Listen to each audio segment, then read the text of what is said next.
14 या 15 मई कब है गुरु प्रदोष व्रत? जानिए तिथि, पूजा का शुभ मुहूर्त और धार्मिक महत्व। प्रदोष काल में भगवान शिव और माता पार्वती की पूजा करने का विशेष महत्व बताया गया है। मई महीने में पड़ने वाला गुरु प्रदोष व्रत भगवान शिव और माता पार्वती की विशेष कृपा प्राप्त करने का अत्यंत शुभ अवसर माना जाता है।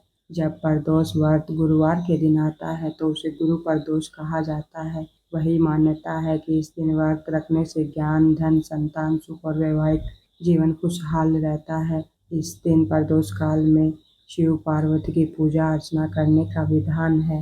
वहीं धार्मिक मान्यता है कि इस व्रत को करने से गुरु ग्रह की स्थिति भी मजबूत होती है। यहाँ हम बात करने जा रहे हैं गुरु प्रदोष व्रत के बारे में, जो 14 मई को रखा जाएगा। गुरु प्रदोष व्रत की तिथि। त्रयोदशी तिथि का आरंभ 14 मई 2026 सुबह में 11:21 पर।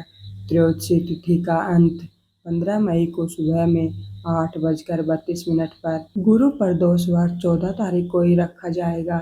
शाम के समय जब भी त्रयोदशी तिथि रहती है तो उस दिन ही प्रदोष व्रत किया जाता है, इसलिए 14 तारीख को ही गुरु प्रदोष व्रत रखा जाएगा।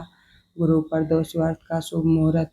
प्रदोष व्रत पूजा मुहूर्त शाम में 5:22 से लेकर शाम में 7:04 तक। गुरु प्रदोष व्रत का धार्मिक महत्व। प्रदोष व्रत में माता पार्वती और भगवान शिव की पूजा अर्चना करने से व्यक्ति के जीवन में आ रही बाधाएं दूर होने की मान्यता है। साथ ही सुख समृद्धि भी बनी रहती है। वहीं विशेष रूप से गुरुवार का दिन बृहस्पति ग्रह से जुड़ा होता है, जो ज्ञान, धर्म और भाग्य का कारक माना जाता है।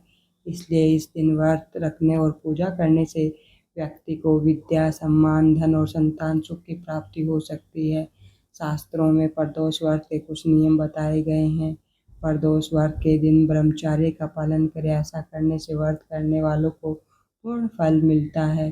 साथ ही इस दिन सात्विक भोजन करें।